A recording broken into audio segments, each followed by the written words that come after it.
right. Welcome to the Houston Livestock Show and Rodeo. Everyone having a good time here? Say, yeah! All right, we're having a good time. Well, I'm here to show you livestock of a different kind. In fact, these are all exotic animals belonging to me, and I've raised them to be very tame to everyone. I want you to trust me and my animals. One thing I'd like you to do throughout the show is remain seated. I recommend kids sit up and down the first aisle and up and down this aisle, because what I'll do is I'll bring the animal to you.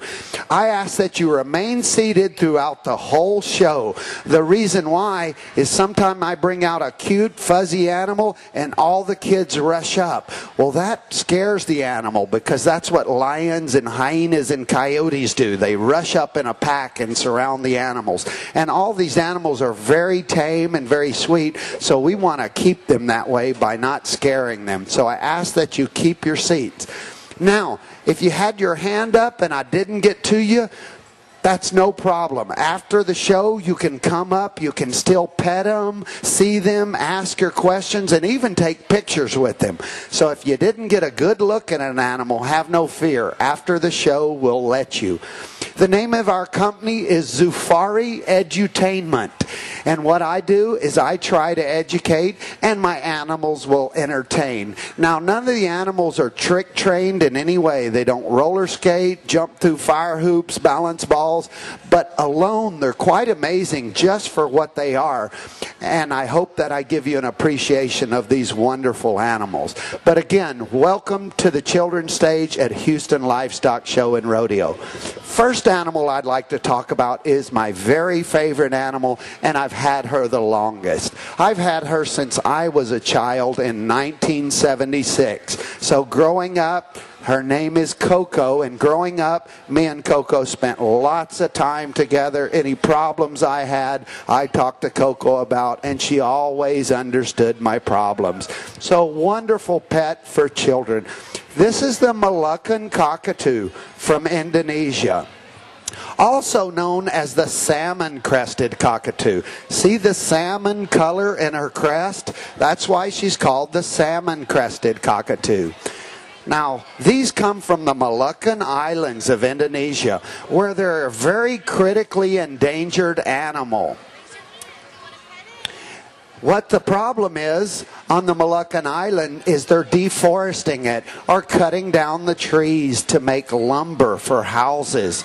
Well, if you remove the trees, you remove the nesting sites, you remove the perching sites, and you remove the fruit, seeds, and nuts that they need for their diet. So this animal is critically endangered in its homeland. But fortunately, through the help of man, there's a number of them in captivity, and they breed quite well. So hopefully there'll be a day and a time where we can plant new trees and reintroduce them into the wild. But at present, they're very critically endangered and perhaps could become extinct in the near future.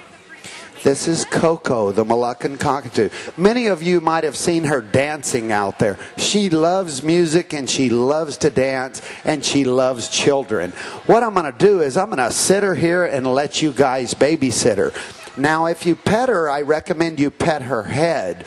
Used to, I taught birds to step up on everyone. Well, one day during a show, a lady came up and it stepped up, and she put it under her overcoat and walked away. For that reason, I teach them don't step up. Instead, if you ask her to step up, she'll grab your finger and push it away. The next time you do it, she'll grab a little harder and push away. The next time, she will bite you. So she's capable of biting, but really don't want to. So she communicates with you, I don't like that. So if she pushes you away, just respect that. I recommend you pet near her beak or head, because you're saying, hey, I trust you with that big beak. And in turn, she will trust you. But she loves to be petted. We sit for hours on end, me petting her, and she just loves it and loves children. Now, I recommend you in the front row stay near her head, because, well, you know what comes out her tail. That's Coco, the Moluccan cockatoo. Now, the next animal I have isn't as sweet as Coco. In fact, it's a very vicious hunter coming from Africa. Much like a crocodile that lives on land, this is the Nile monitor. A very dangerous animal. Now, when I say dangerous, I want you guys to trust me, because I will never put you or my animals in harm's way, and I will always present the animal in a safe manner. I warn you to stay away from its mouth, because it is a very vicious biter. The other day, it bit my glove, and I just had to take off my glove and give it to it because it wouldn't let go. But it soon discovered the glove wasn't that tasty and spit it out. This is the Nile monitor, very close cousin to the Komodo dragon, which is also a monitor. Now, a lot of people feel that a monitor or a Komodo dragon is poisonous. In fact, it's not poisonous, but it has a very bad bacteria in its saliva or spit. And if they bite you, you become infected. Well, that's exactly what they want. Imagine I'm walking along a trail, and the animal comes up and bites me. Well, soon after that, my leg becomes sore, and I will begin limping, and it becomes infected, and it's very sore, so I'm going to sit down to rest. Ah, that's exactly what it wants. With that long tongue, it smells the infection, and it will come up to me, find me, bite, grab, twisting its body, pulling out a plug of meat, swallow that, and continue feeding. So it is a true hunter, a true carnivore. Another thing very interesting about this, you see the long claws? It is a very good climber. Loves to climb trees to rob the nest of baby birds and eggs. Another one of its favorite eggs are crocodile eggs. Well, this lizard is only 2 foot long now, full grown 7 foot long. Well, it's very smart about how it obtains those crocodile eggs, because mother crocodile will defend her nest from anything. She will come out and kill anything getting near that nest. Well, what they do, they're very smart. They hunt in pairs. And one will come up to the nest and say, "Hey, Mama Crocodile, I'm here." And Mama Crocodile will go out and chase that animal. Meanwhile, the other one's eating the nest. When it's done eating, it'll say, "Hey, Mama Crocodile, chase me. I'm over here." And Mama Crocodile will go chase that one, allowing its partner to eat. So for a lizard, it's pretty smart to outsmart Mama Crocodile. Did you get a pet? This is the Nile monitor. Again, grows to 7 feet long.